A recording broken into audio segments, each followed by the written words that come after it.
자체가 이미 판세를 그렇게 지금 보고 있다, 읽고 있다, 유권자들 김영준 말씀드릴 좀 지금 다 지적 똑같은 이야기를 하셨는데 고양 일산으로 대표되는 고양시 주민들 입장에서 다른 지역 집값이 오를 때 이 지역만 안 오르고 있는데 그 앞에 서울과 더 가까운 데에 3기 신도시가 발표되면서 그럼 우리는 뭐냐라는 상실감, 상대적 박탈감. 누가 그러더군요. 내 돈 잃는 것보다 남이 돈 버는 게 더 아프다고.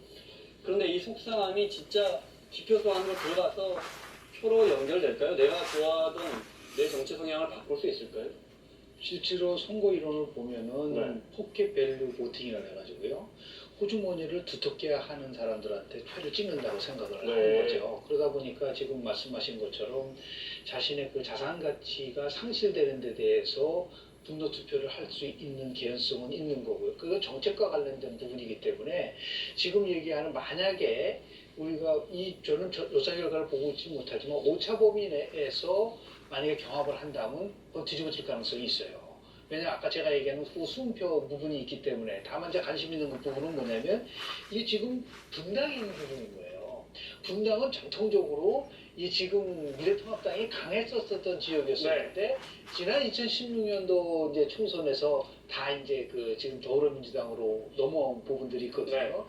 뭐 하나의 분당이라고 천국의 분당이라고 할 정도로 그래서 이 부분이 만약에 분당에서의 변화가 온다고 한다면 조금 제가 얘기하는 여러 가지 이제 부동산 정책 문제와 관련돼서 똑같은 고향과 비슷한 식의 흐름이 나타나는 거냐라고. 왜냐면은 좀 김은혜 후보 같은 경우는 물론 이제 많이 그 뭐 청와대 대변인도 하고 인지도가 좀 있다고 한다 하더라도 현역 의원과 같이 이렇게 막 붙을 정도라고 한다면 특히 경기도에는 다른 거는 몰라도 제가 이제 한번 찾아보겠지만 정책적 요인이 굉장히 영향을 미치고 있는 지역이 아닌가라는 그런 그 나름대로 추론을 가는 거죠. 그 부분에 대해서는 동의하고요. 네네. 그러니까 이제 경기도 전체를 보면 분당 쪽하고 용인 쪽 이런 쪽에서 이제 종부세하고 좀 민감한 지역들이 실질적으로 야당 미래통합당 후보들이 약진하는 게 보입니다.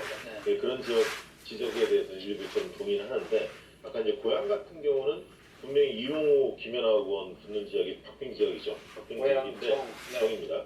그 지역은 저는 이렇게 생각합니다. 부동산 문제 분명히 관심 있고요. 또 한 가지 문제는 판교처럼 만들어달라는 겁니다. 일산 사람들은 일자리를 만들어달라는 거. 서울로 출퇴근을 덜 하면서도 자족도시를 만들어달라는 욕구도 있기 때문에 지금 이제 금융 전문가 아닙니까? 이용호 후보 같은 게 또 이제 김연아 후보는 부동산 전문가고. 그래서 둘 다 할 얘기가 좀 있어요. 그래서 그 결과 저도 굉장히 관심 있게 지켜보고 있습니다. 네, 알겠습니다. 자, PK 지역으로 가볼까요? 준비가 되어 있습니까? 네. 우선 경남 지역 보겠습니다. 네. 양산 의뢰 김두관 후보와 나동현 전 시장이죠. 여기 저 홍준표 전 대표가 출마하려다 마는 곳이고요. 부산 진갑 민주당의 뭐 PK를 상징하는 김영춘 전 장관과 서병수 전 시장이 붙었고요. 부산 남을 늘 관심이죠. 이현주 의원이 후보로 출마하는 곳입니다. 창원 진해 같은 경우는 해군도시인데 황기철 전 사상장군인가 그렇죠? 네. 행정의 달인은 이달군 후보가 부산 화상에서는 장재원 의원과 배재정 전 의원이 맞붙어. 부산 화상이 원래 문재인 대통령 지역구죠. 네. 이 중에 관심 가시는 지역구가 김영준 교수님부터?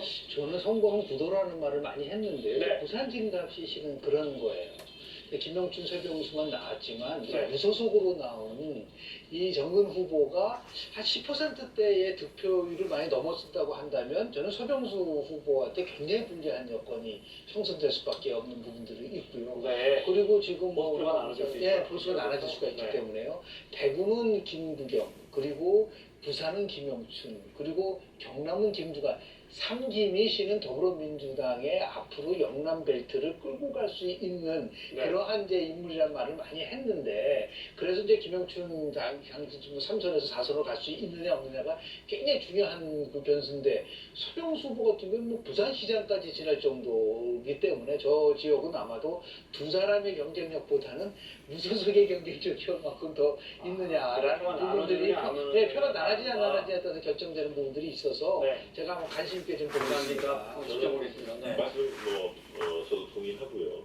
전체적으로 보면 사실은 선거운동이 들어가기 직전만 해도 부산의 경합지라는 게 한 대여섯 곳 정도이겠구나라고 싶었는데 최근 이제 조사 나온 것들을 유심히 살펴보면 18개 지역 중에서 한 14곳 정도가 경합지로 들어가는 것 같아요. 오차범위에는. 그 정도로 부산이 경합지가 늘었다. 그 이유는 수도권에서 불었던 문재인 대통령의 바람, 이게 부산까지 상륙한 것 같아요.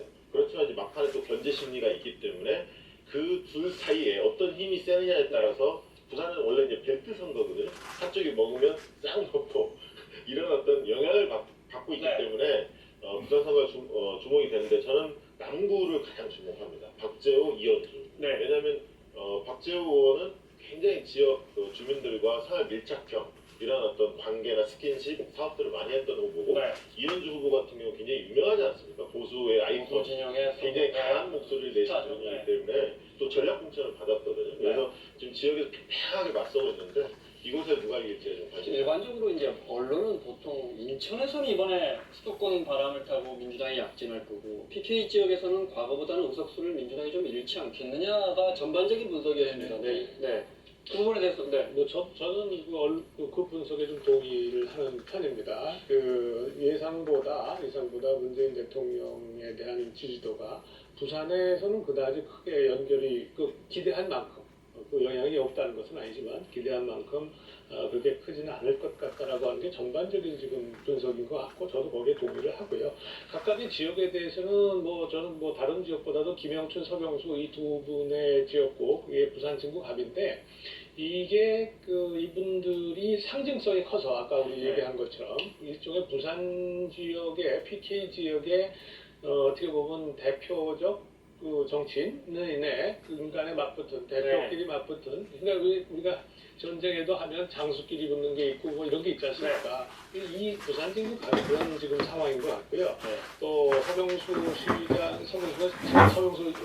시장 시절에 했던 여러 가지 작업들도 있고 근데 또 하필이면 지금 오거돈 시장이 지금 하고 있는데 오거돈 시장에 대해서 이건 개인적인 판단입니다만은 부산의 시민들이 만족도가 그렇게 높은 것 같지는 않아요. 여러 가지 측면에서 문제가 좀 있고 그러다 보니 시장 간에 이게 비교가 되는 측면이 또 있어요. 그래서 그것이 김영춘, 서병수 이 두 사람의 경쟁에 이번 영향을 줄 수 있고 그러다 보면 나머지 지역구들이 상당한 영향을 받을 것 같아서 전반적으로 볼 때 조금 6대4 정도로 통합당 쪽이 좀 우월하지 않겠나. 마지막 하나 유권자들이 말이죠 무소속 출마하고 한 분들이 있는데 요즘의 유권자들은 굉장히 전략적 선택을 많이 합니다. 그래서 이게 만약 무소속을 통해 가지고 내가 예를 들어 보수적 유권자인데 보수 후보자가 떨어질 것 같다 그러면 아예 한쪽으로 몰아주는 성향들이 상당히 보이는